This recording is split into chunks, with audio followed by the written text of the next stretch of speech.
Okay, good morning, everybody, and Chazak Baruch. Thank you for joining us on this beautiful Monday morning.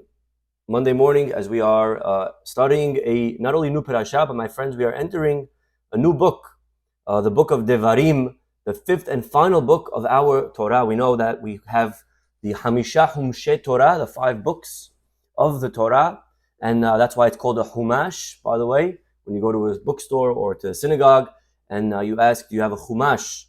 What does Chumash mean? Chumash comes from the word Hamish, comes from the word 5, okay, because of the 5 books that the Torah is divided into. So we are entering the 5th and final book, and it's known as the book of Devarim, also known as the book of Mishneh Torah, because it's a repetition of many of the things that we already studied. As you'll see in this week's parasha, much of what we study is kind of Moshe repeating to the Jewish people. It's the end of his life. He's 120 years old. They're about to enter, right before 120, he's 119. They're about to enter the land of Israel, and he's repeating to this final generation that's actually going to go in. He repeats to them the past 40 years. Okay, it's a Mishneh Torah. It's a repeating of the Torah. Of course, nothing here is superfluous. Every pasuk is very, very powerful and important, and we learn still many halachot from this book. But this is the book of Devarim.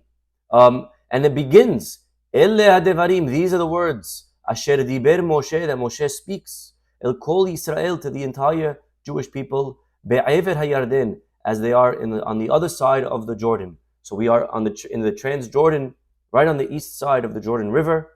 And then it gives us the exact location.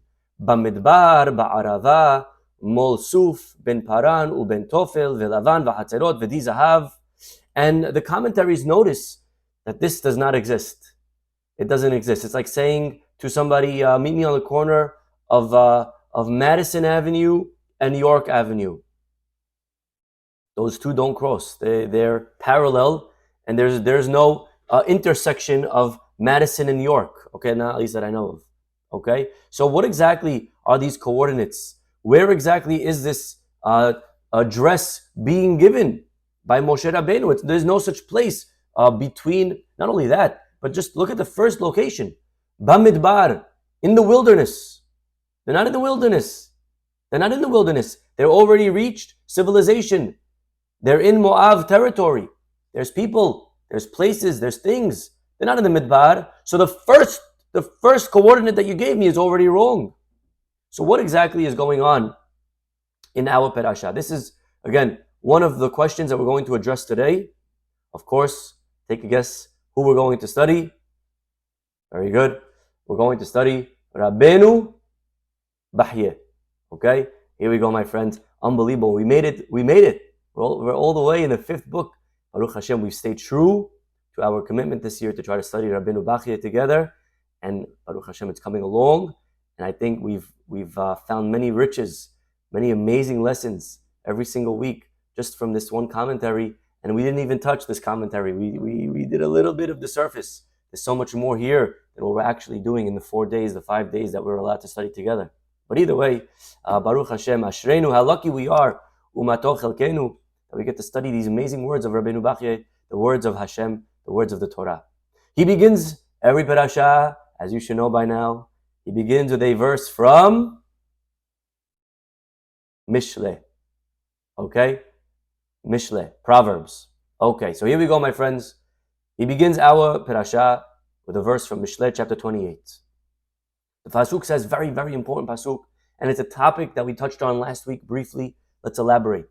Mochiach Adam, he who rebukes a person, aharai, after me, just like me, yimthen, yimtza, will find favor, more than mahalik lashon, more than someone who flatters with his tongue.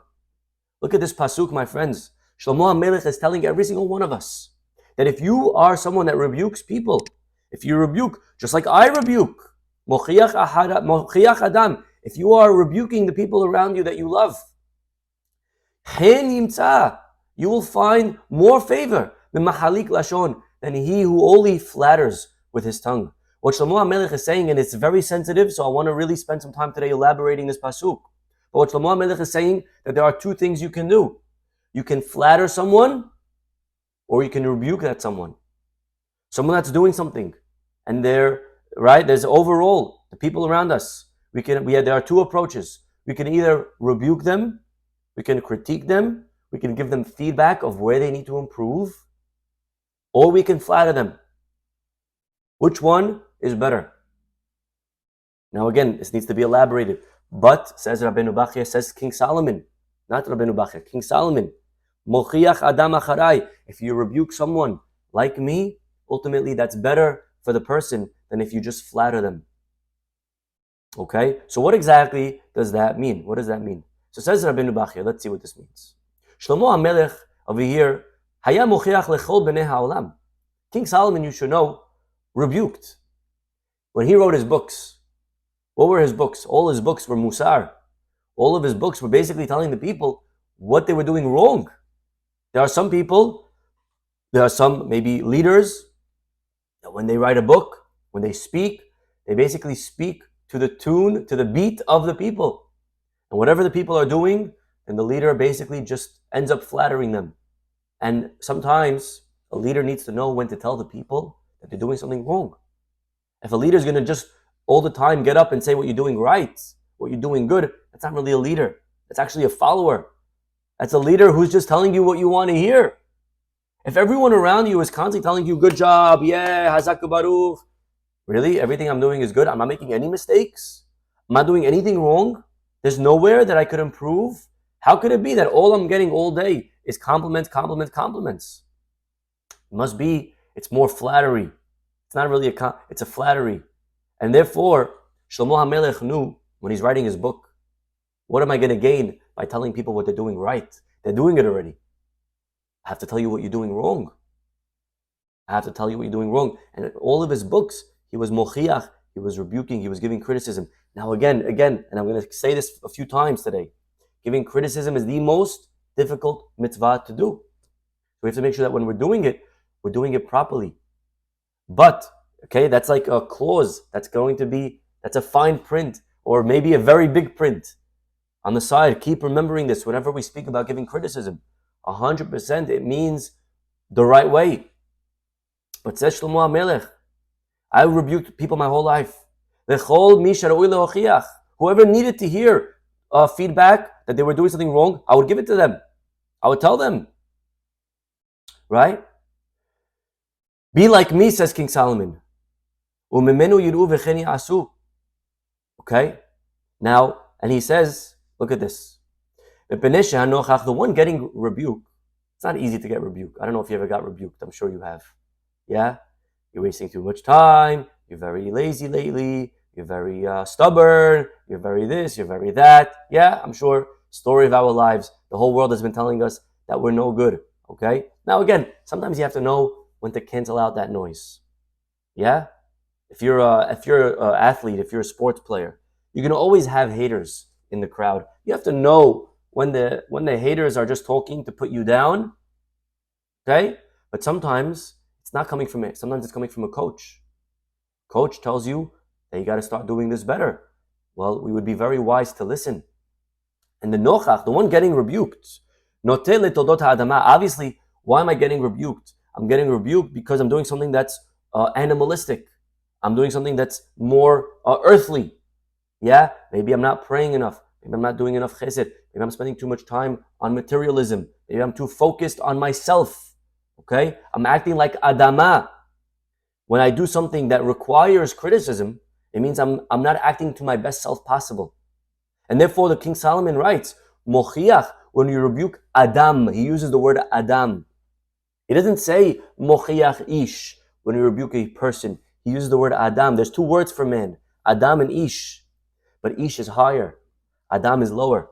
He says Mochiach Adam because if you're sinning, then you're acting like an Adam. You're not acting like an Ish.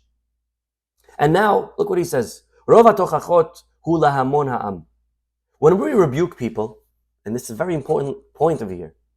When we rebuke, and anyone, please don't leave in the middle of today's class because you miss a very important detail and you could give criticism the wrong way. When we were rebuking people, we were rebuking the masses. It's another very important lesson. Lahamon ha'am. You shouldn't rebuke an individual. Individually, sometimes a person takes it personal. Again, sometimes you could. But usually we're rebuking masses, especially when you're writing a book. If you're writing a book, who are you talking to? It's not a letter. A letter is to one person. A book is for public. Yeah, you're publishing a book for everyone to read. So everyone, the masses, there's different opinions. Not everyone thinks the same. Some people are more left. Some people are more right. Some people like this more. Some people like that more. Some people are tougher. Some people are more lenient. Some people like strict. Some people like to hear that, right? Different opinions, different personalities, right? No one's the same. We don't look the same, and we don't think the same. It's important to remember that, okay? People in general, and it's okay to have different opinions. We're not meant to be, one uniform. It's not meant to be one tribe. There were 12 tribes in Israel, which is another, again, very important message. Sometimes we forget. We expect everybody to be the same. We have a mold of how we expect our children to come out. We want all our children to be the same. Who said that's how it's supposed to be? Hashem gave you many children, and each one has its own world, his own personality. We have to raise the kid according to him, with his features. Yeah? If one kid is very musical, that's beautiful. The other one's not musical. Don't force him to be a musician. Don't force him to play an instrument. Maybe he doesn't like an instrument. Okay? Everyone's different. If everyone was the same, yeah, then okay, everyone's the same. We would be called yechidim. We would be called individuals because we're all uniform. We're one. We're all one. Yeah? But we're not one. We're masses. We're many people making up one. Yeah? And therefore, it's not easy for people to hear rebuke. Because what you tell one guy, you write a book, right? You think everyone's going to like the book? You publish an article, you think everyone's going to like the article? You give a speech, you think everyone's going to like the speech? Yeah? Can't be. Because they're going to say something that one guy is going to appreciate it, one guy is going to maybe find it too close to home. Or maybe one person liked it, the other person said, Rabbi, I think you were too soft on that one. You should be harder. You go harder. You have another guy who's going to say, oh, you were too hard. You should go softer. You're never going to find everybody reacting the same way to everything that you will ever say. Well, one person likes, another person hates. Well, one person enjoys, another person maybe hurts him. One person likes sugar, another person has diabetes. Everybody is different. And therefore, look what our rabbis tell us. Says Rabbi Tarfon, Tameya ani, I am shocked. I'll be shocked if you could find someone today that will probably be able to receive criticism. Why? Because the moment the rabbi or whoever says, you got to remove kisami ben shinecha, you have a little thing in your tooth. If you have someone tell you, hey, just you have something in your tooth over there. You have something in your tooth. Just get rid of that thing in your tooth. You ever had someone tell you that? Right? Immediately, what happens? What do we do? What do we say? What do we respond? We get all of a sudden very defensive. And when it's a tooth, sometimes, okay, fine, thank you for telling me. But what happens a lot of times, the person responds, oh yeah, I have something in my tooth. You have something over here by your eyes. Right? Hey, your shirt's dirty. Oh, thank you for telling me. Yours too. Yours too. Because it hurts to be told that I'm dirty, that I'm not clean. Now again, if it's something superficial on my teeth or on my shirt, easier to hear. But when it's me, hey, I saw your son the other day, your daughter, they were very disrespectful. What do we do when we hear that? My daughter's disrespectful? But your daughter, what she said in class last week, I heard on the mom chat, right? And sometimes we take it personal. And our rabbis tell us, everyone that's getting rebuked will tell the other one, I'm purer than you. Okay? And therefore, the one rebuking, you need to know, first of all, that when you say something that's truth, you're not going to be greeted all the time with applause. It's not always going to get a thumbs up. When you say something that's, especially when it's hurtful, when it's close to home, when it's real, it's not going to be met with such smiles. People will start hating you because you're telling them the truth. No one wants to hear the truth. The truth hurts. The truth hurts. You ever heard of that line? The truth hurts. You tell someone the truth, it hurts. I don't want to hear the truth. Sometimes ignorance is bliss. It's nice to, dig myself into a hole and have no one tell me. I like to think it's called delusional. But sometimes we like to live in delusion. We like to live in this la-la fantasy world that we created in our heads, that everything is fine. We don't like to come to reality. And a mochiach, someone who rebukes, is giving the reality of a situation. He's telling us how it is. You think your kids love you? You know what they're saying about you behind your back? Whoa, don't tell me that. I don't want to hear that. You're hurting my feelings by telling me that. I thought my kids loved me. But what happens when you think something that's different from reality, you end up getting very hurt. And when a person gives rebuke, they're trying to help the person. Just letting you know. Now again, you have to give rebuke the right way. It's very sensitive. But bottom line, when we're giving someone rebuke, we're trying to help them, hopefully. Right? We're trying to help them improve. Okay? Now what happens? He says like this. Hamachlik lahem lashon. But the alternative is you just tell the guy that they're great. Good for you. Everything's good. Yeah, no, you're a very good husband. Don't listen to your wife. She doesn't know what she's talking about. She's very sensitive. You're a very good husband. So what happens to such a husband? If all he hears is compliments, hamachalik lashon, flattery. What would happen if, as an example, me as a speaker, if on the first day that I started speaking, everyone came and told me, Chazak Baruch, great job, including my wife, and she would come and tell me, yeah, honey, you did great. So my whole life I would think I was great, and I would remain a very low-level speaker. I would never develop my talents. I would never strengthen my charisma. I would never improve I'm giving you a little example. Yeah? If the first day I started something, I was told from the beginning how good I am, there'd be no improvement. It's specifically because people didn't flatter me. It's because my wife told me what I was doing wrong that I was able to look at myself and have that outside. It's called a third eye, by the way. We have two eyes. With your two eyes, when you look, you see only the good in yourself.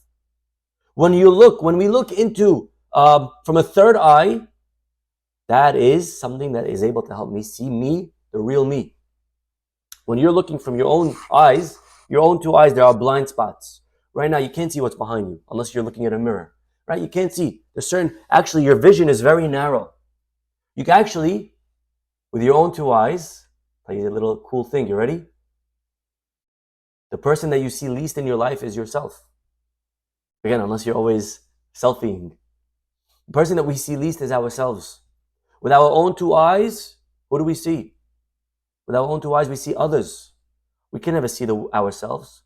If we want to see ourselves, we need a third eye. Now, by the way, the real tzaddikim, they knew how to do what's called hitbodedut. What's hitbodedut? Hitbodedut is what we call going into isolation, doing a meditation, being alone. And it's a way, you ready? Very, very cool. I'm about to tell you. In a way, it's an opportunity for us, if we're able to meditate properly, to leave ourselves and to see us from that third eye. Yes? You sit down, and in a way, you're able to leave.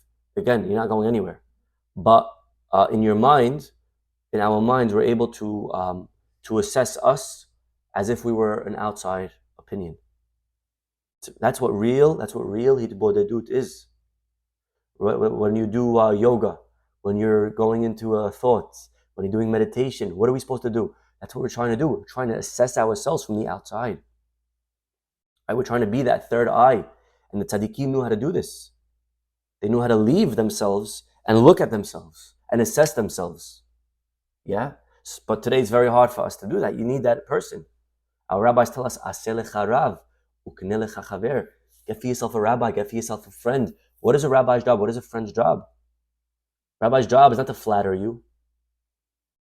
Rabbi tells you what you're doing right. Your rebbitzin tells you what you're doing correctly. That doesn't help you. We don't grow like that.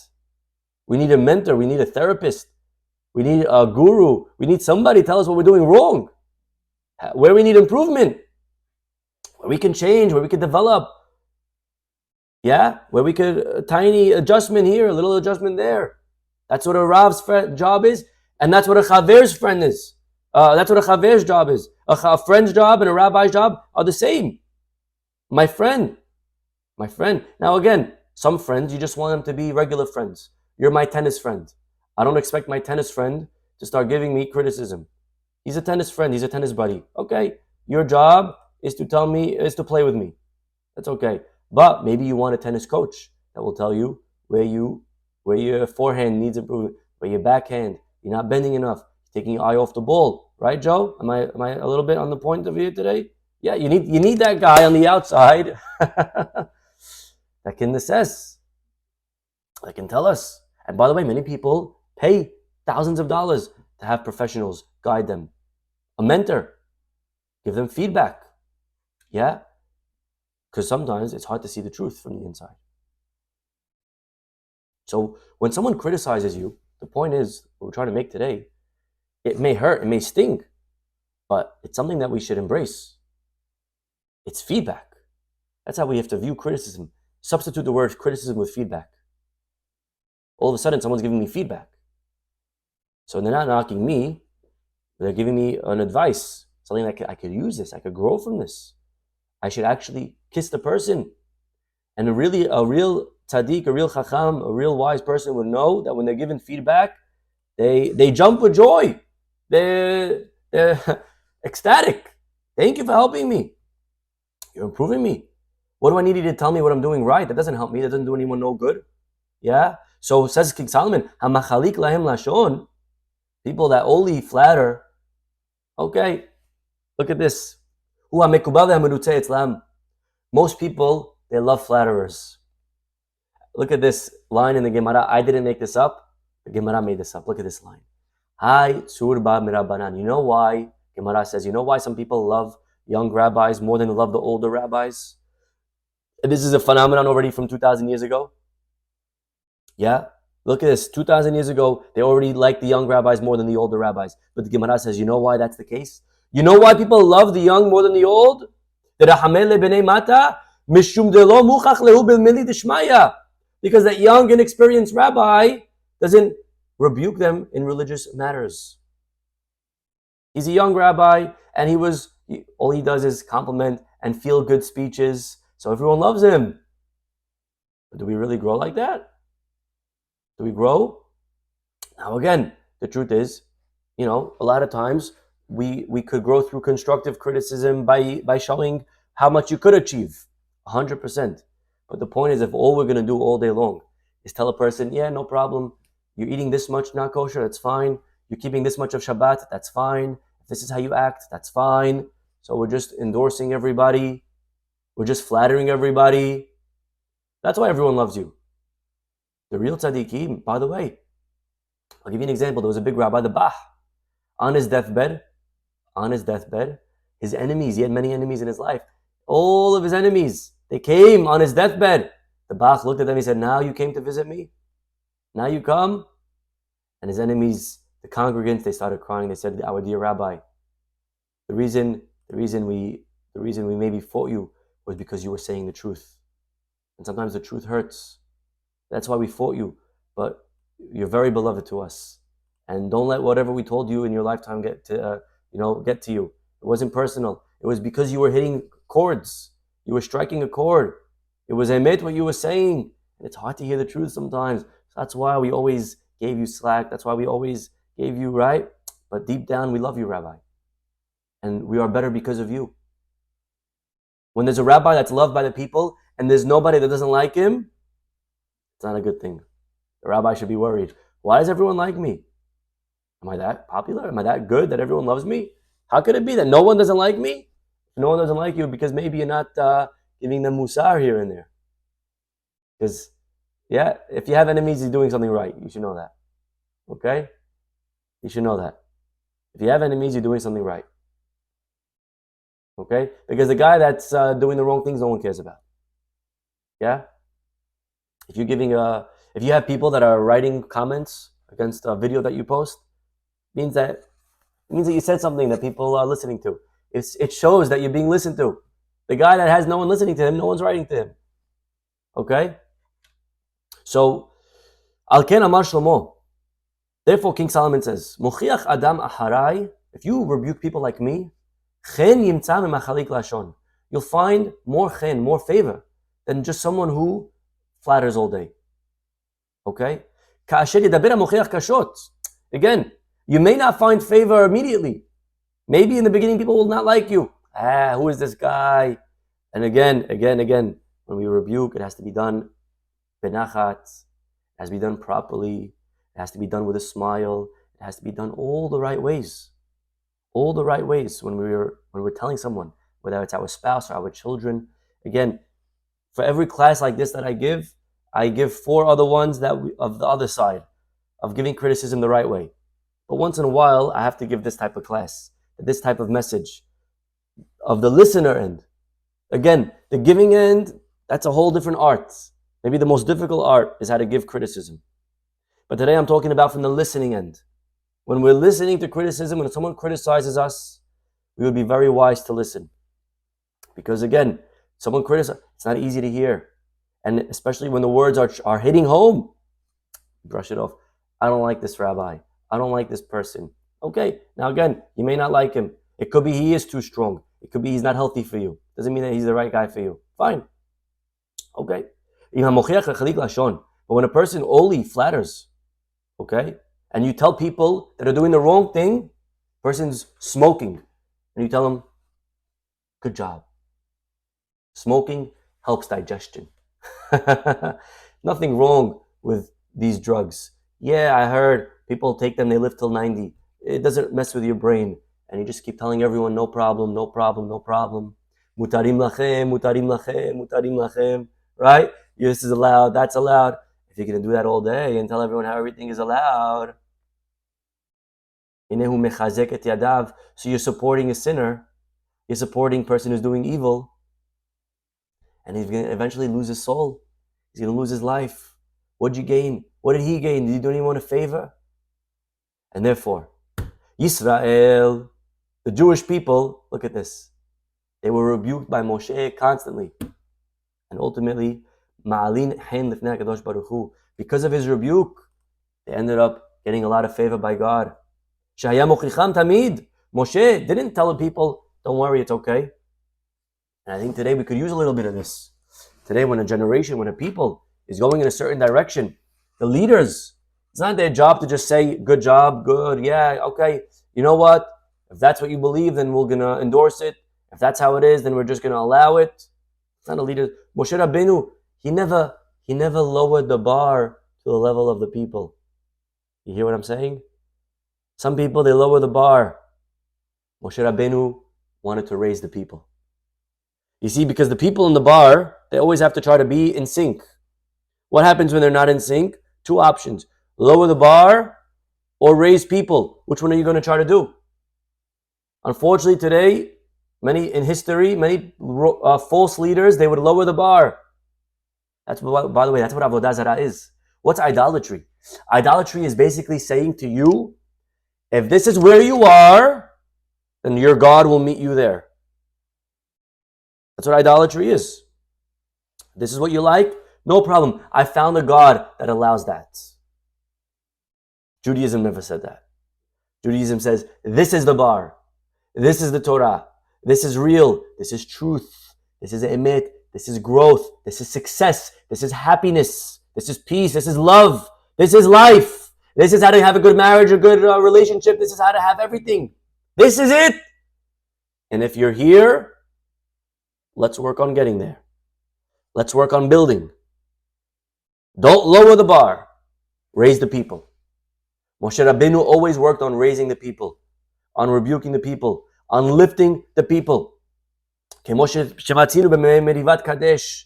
tell them when they asked for water the wrong way. He would say, Shimuna Hamorim, you rebels, where's your faith? How do you question God so many times? Yeah? And Moshe Rabbeinu did this because he was a good leader. A bad leader would say, you're right. Where is God? God, where are, right? That's what a bad leader does. Now again, just to be sure, Moshe Rabbeinu, we're going to get to this in a second actually, so I'll let him say it. The Midrash adds a little bit of a beautiful cherry on top to all of this. My friends, listen to this. You're not going to believe what I'm about to tell you. You will never forget what you're about to hear. You ready? Mochiach Adam acharai chen yimtza. The first half is talking about someone who gives rebuke. We said that's the good thing. That's better than someone who flatters. Well, what's an example of this in history? Mochiach, you know who rebuked us? That's Moshe. Moshe, all right? And he rebuked us, Adam. He rebuked the Jewish people. And what ends up happening? We ended up growing. We ended up getting closer to Hashem. And that's better than someone who flatters. Because you know who flattered us in history? Who's the Machalik Lashon? Ze Bil'am. What did Bil'am say? What did Bil'am do? He started telling us praises. You guys are so modest. You guys are so good. All the blessings. Remember Bil'am? And the Midrash says, because an enemy only flatters you. An enemy only praises you. Praising, if you only want to hear brachot, you're never going to grow. It's Bil'am's that praise. Moshe's rebuke. This is very powerful. This is an amazing lesson. And it's true. Look at it. What did Bil'am do? Bil'am only blessed us. And the Midrash is saying, be careful of people that only bless you. Be careful of a guy that's only flattering you. Ask you, why is he always blessing me? Maybe he's like Bil'am. Bil'am says, you're good, you're good, you're good, right? Just imagine you're walking on the edge of a cliff. You're blindfolded. What will Bil'am say? Keep going. You're great. What ends up happening? The guy falls off. The guy's dead. Moshe Rabbeinu say, hey, what are you doing? Stop it! Because to be told in life that we need to stop, what are we doing? That comes from a place of love. That comes from the Moshes of our lives. It comes from the people around us that love us, that mean only best for us, that only care about us. If a person is telling you, keep going, you're good, you're good, you're good, again, of course, we need encouragement. But when we're doing the wrong things and we're about to fall off a cliff and all the guy could say is, you're great, be very careful. That could be Bil'am talking. Probably wants you to fall off the cliff. The Moshes don't do that. And therefore, in the beginning of our parasha, my friends, Moshe Rabbeinu sits the Jewish people down. And he starts telling us all the things that we did wrong over the last 40 years. Bil'am doesn't do that. Bil'am praises us. And what ends up happening because of his praise? We lose 24,000 people. So do you really want praise? What ends up happening when Bil'am praises us? We die. We fail. We fall. We don't grow from compliments. Again, there are always rules of how to criticize. It has to be sandwich, and compliments are good to give and to be heard. We need to hear that we're improving. We also have to hear where we're not improving.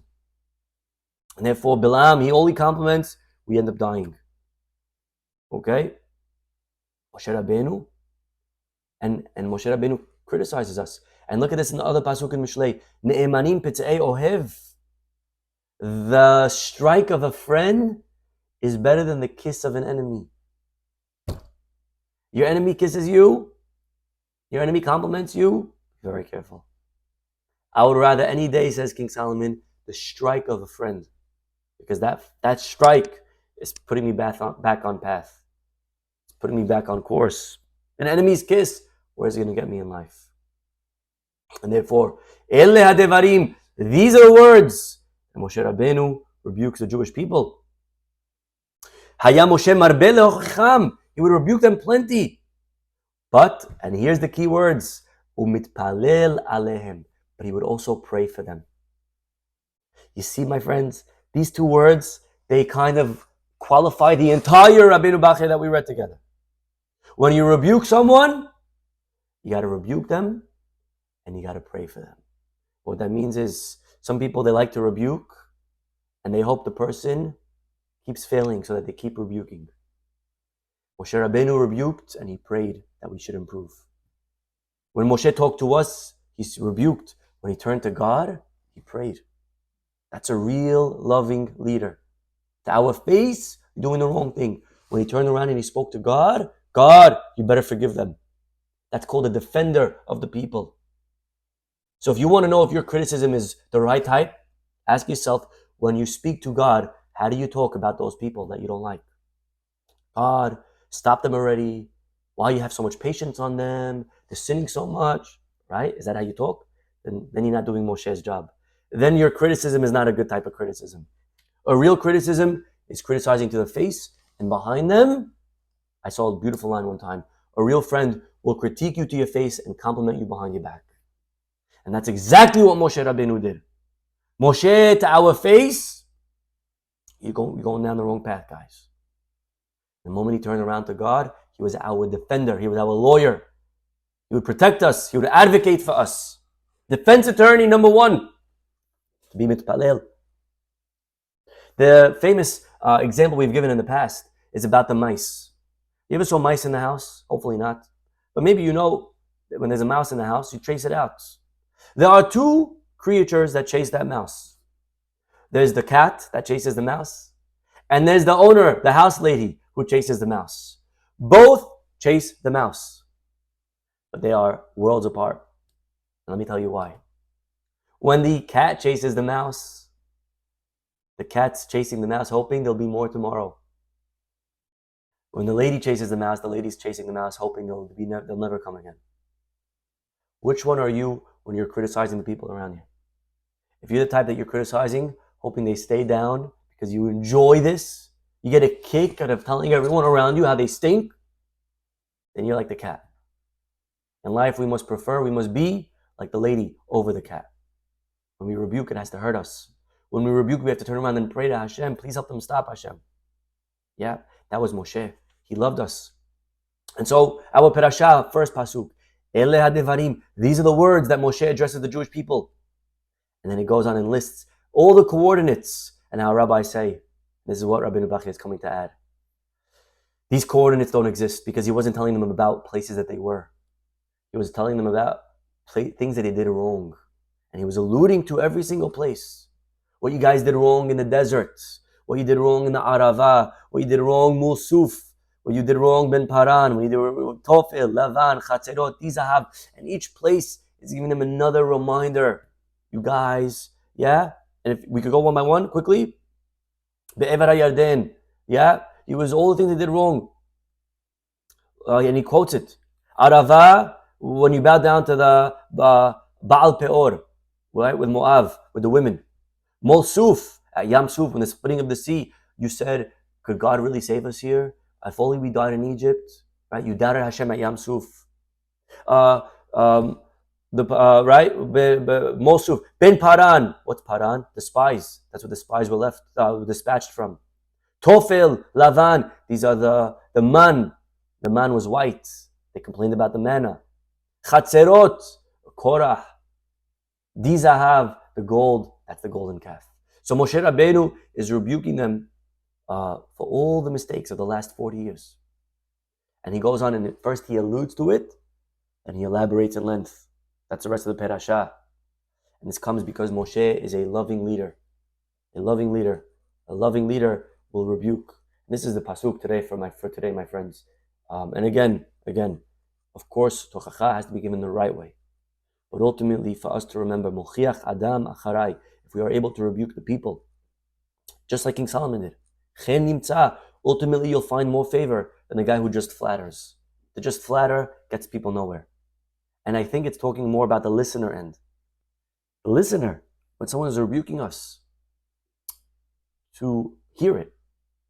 Don't get defensive. Don't take it personal. I'm growing.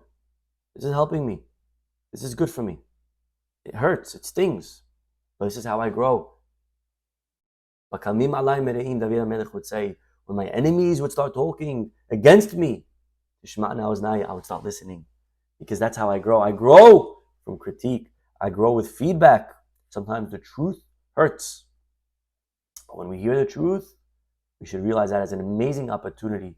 Be'ezrat Hashem. And let me tell you this final thing, okay? I will add this. The Gemara says, and we're entering this week the 9 days.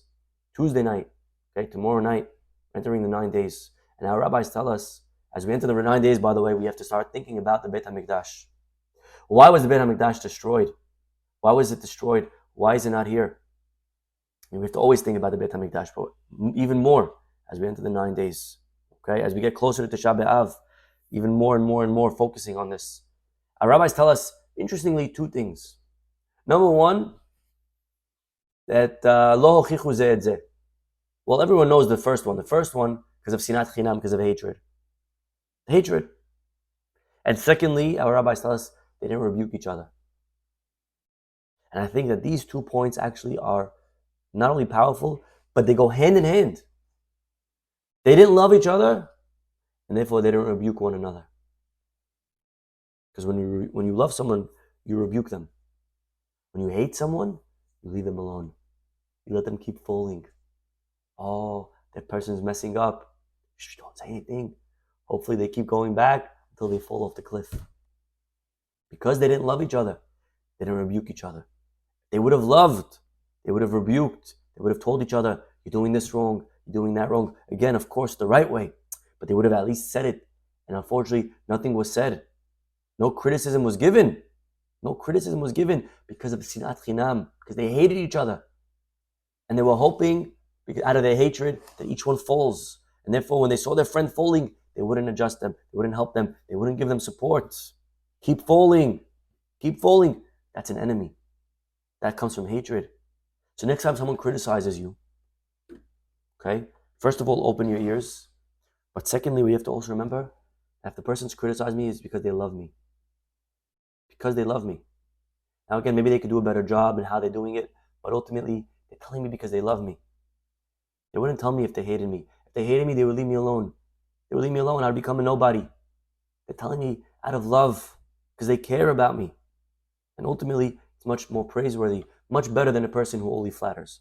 Okay? We'll stop over here, everybody. Have a wonderful day. Hopefully, we'll see you all tomorrow. Bye-bye.